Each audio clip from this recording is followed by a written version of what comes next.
They are allowed to be tired, allowed to ache, to be hungry, allowed to feel the full weight and heaviness of sadness, anger, confusion, or despair without apologizing for having a heart that feels deeply.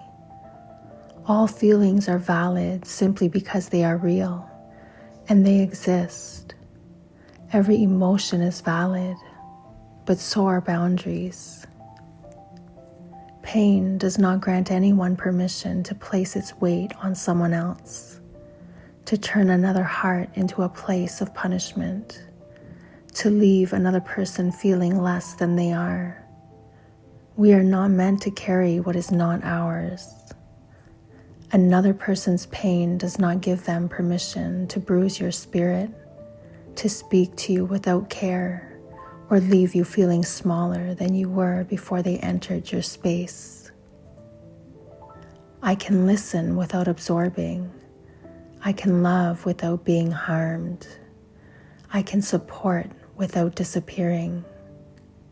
I am here to hold space, to speak gently, to stand with you, but I am not here to be walked on, not here to absorb blows meant for your wounds, not here to bleed simply because you are bleeding.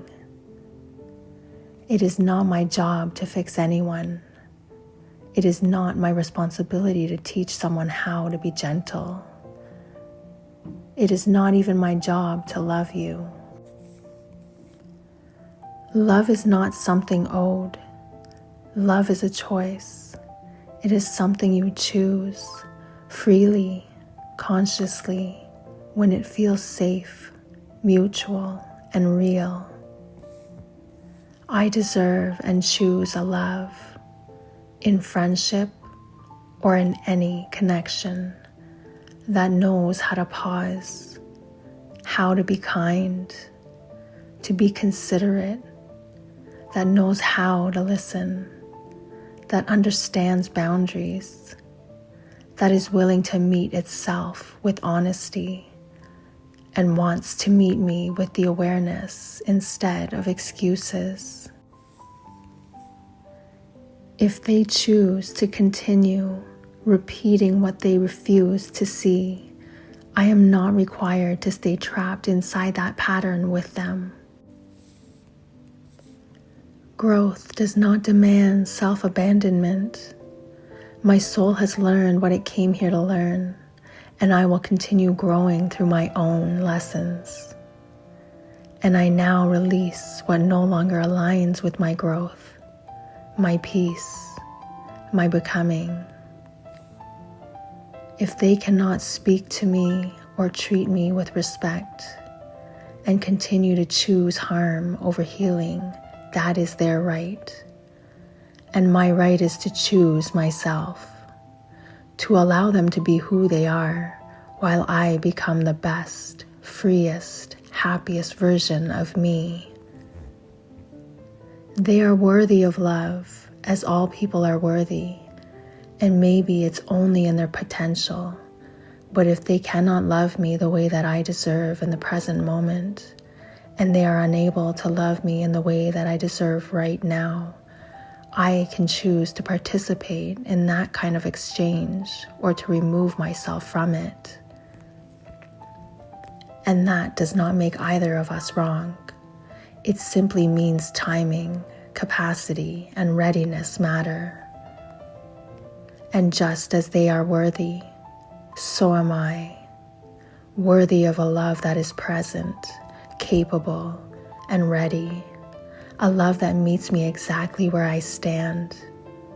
I am allowed to let go of what no longer aligns with my peace, my truth, and my own becoming. I do not need to shrink or lower myself or my standards to be reached or understood. I do not need to quiet my voice or dim my light to keep a connection alive, and neither do they. When we understand this, we release who someone might become and finally allow ourselves to grow into who we are meant to be, with power, with peace, with compassion, with respect for all.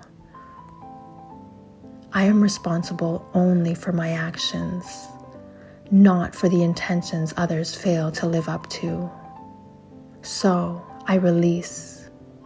I let go with gentleness, without bitterness, without fear, and have trust that releasing what hurts creates space for what heals.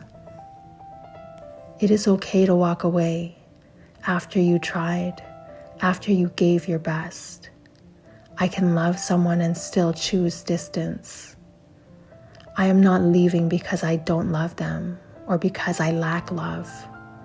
I am leaving self-abandonment, and I am returning to myself because I am choosing myself over the pain, over the anger, over the weight of the energy that no longer serves either of us.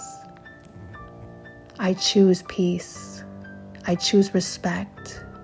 I choose the version of me that feels free, whole, and at home within myself. And that too is love.